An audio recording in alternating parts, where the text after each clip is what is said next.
Hi everyone. I'm so sorry that my colleague Golson and I could not be with you today to share our pedagogical research on continuing an applied learning storytelling program during the pandemic. And this particular troupe, the UNCW Storytellers, has been at the University of North Carolina, Wilmington since 1987. I took the troupe over in 2010. And when I took the troupe over, I realized that since the troupe's conception, Wilmington had become dramatically segregated in its elementary schools by both race and socioeconomic status. This wasn't an accident. It happened through very strategic redistricting from people who ran for the school board in the years before I arrived. And so I refashioned the troupe around my area of interest, which is performance ethnography and critical ethnography, and asked the students, in addition to learning how to convert a children's story into an interactive one-person show to foster both literacy and a connection to the university, to also see each school we went into as its own culture, that we were there to understand and contribute to on their terms as empathetic visitors. And we drew a lot on Dwight Conquergood and Sweeney Madison's work in critical ethnography to make this happen. But this became more complicated because rather than traveling to local elementary schools during the class hours, it's a 3-hour course, 1 day a week, we were going to have to find a way to visit virtually. I was hoping at first maybe we could have open air performances, that maybe we could go to preschools and perform outside for them rather than elementary schools, but it became very clear in the fall of 2020 that we were not going to be going to elementary schools. The children weren't even going to be going to elementary schools in our county. So instead, we started the journey of what does it mean to perform virtually. And with the help of our community engagement office, we were able to find schools that were interested in having us be one of their lessons, that we would Zoom into children's homes and we would perform for them. And we were able to extend our reach to other counties that normally we would never be able to travel to during our class time, because our class is only 3 hours and their schools were 1 to 2 to 3 hours away. So we had this much wider scope where normally we perform for 800 kids. We could now perform for up to 2,000 kids because we were able to Zoom with more than one school at once and we could interact with those children. However, we learned during our first performance that normally we ask questions and we have the students call out and it's really fun and it's loud, that there's no way to do that via Zoom because the feedback from all their individual cameras and rooms was too loud. We had to mute everyone. But that didn't mean they couldn't reach up in the air with us. It didn't mean they couldn't clap their hands where they were. It didn't mean they couldn't pretend to be airplanes and all these different kinds of things. So we still had interactions, but they had to be physical rather than verbal interactions. And it ended up being a wonderful hit. We had even more students the following semester both sign up for the course to be in the troupe. People are a little bit skeptical about being in a traveling performance troupe that was only traveling via Zoom. And we had even more schools interested. More schools wanted us to perform, and we performed for 2,500 children that following semester. It did get complicated at points.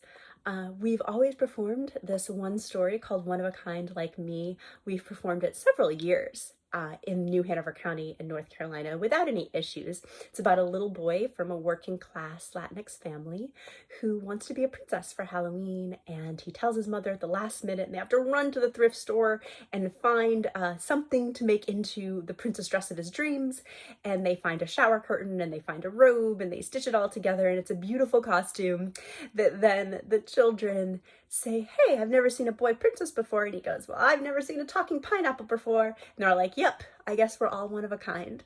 And it's a beautiful story about a working class family making a Halloween costume and about acceptance that anybody can be anything they want when they're playing make-believe. But one of the school systems that we performed for, they had their children doing math worksheets during the performance, so the children weren't really listening very well. And one of the students, I guess, came home from this class and told her mother that she saw a performance about a little prince who wanted to be a princess, so his queen mother made him into a princess instead of a prince. And that is definitely not the story. In general, we do foster inclusion. We don't do any stories about bullying. We don't do any stories, I shouldn't say we do stories that are anti-bullying, but we don't do stories that would be about a bullying event that could be triggering or traumatic for children. We want stories about acceptance, about love, and not about judgment. But we tend to stay away from complex issues like children that are trans, because that's a subject that can be difficult for children to understand.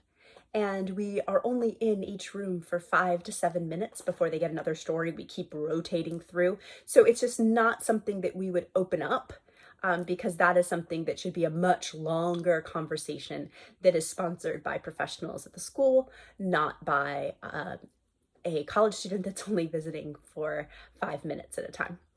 So this particular story is not about trans identity, but they said that I was a professor promoting my gay and trans agenda, and that the students were gay and trans promoting their agendas, and it got very large to the point where we were published in their local newspaper, and it was going to be a school board meeting, and luckily we were able to, with the help of our wonderful public relations department at the university, explain that's not what the story is about. We were able to give the newspaper the actual story, and they're like, oh, well, this isn't really about trans identity at all. This is just about inclusion and having a Halloween costume. And we're like, yes, that's right. And so the author of the book got wind of what happened via Facebook because it went viral for a bit. And so she ended up writing a piece for the Huffington Post, and the whole troop ended up in the Huffington Post with our message of inclusion. And that was great because we had even more schools reach out and want us to perform for them. So that ended up being a silver lining. And so we are very proud of what we made, and that we did have a live in-person connection. And one of the greatest things, because I do want students to understand the importance of representation, we're very conscious to make sure there are books by different authors of color and from different countries and of different abilities, and all these different ideas that students can see themselves in the characters in the book. We don't want every character to be white, every author to be white. We want to make sure there's a lot of different people represented in our books. And we noticed as we told the stories that often our students of color would have their cameras off and they would just be listening. But then when they saw a performer who was Black or Latinx telling a story about Black or Latinx children, we had one story that was about an immigrant family, and we saw that at that moment they would turn on their camera, wanting a connection with that storyteller, and it became tangible to the storytellers as they watched these interactions that representation matters, and that people want to see people that look like them, and they understood it on a deeper level than any in-person troupe. So we know it was worth it, and that a lot of connections were made. And this year we aren't doing any online performances. We're back in the classrooms with masks, but we're thinking of maybe doing one in the future, just to have that connection again. And if you want to read more about this troupe, I didn't want to take too much of your time. We are going to be published in Storytelling, Self, and Society. That'll be coming out in their special issue on pandemic storytelling. So thanks so much. And if you want to send me any questions, or if you want to copy the paper, you can email me at scottj@uncw.edu. That's SCOTTJ@uncw.edu. And I am Julianne Scott-Pollock, and my co-author is Richard Olson. I hope you're having a wonderful conference. Bye.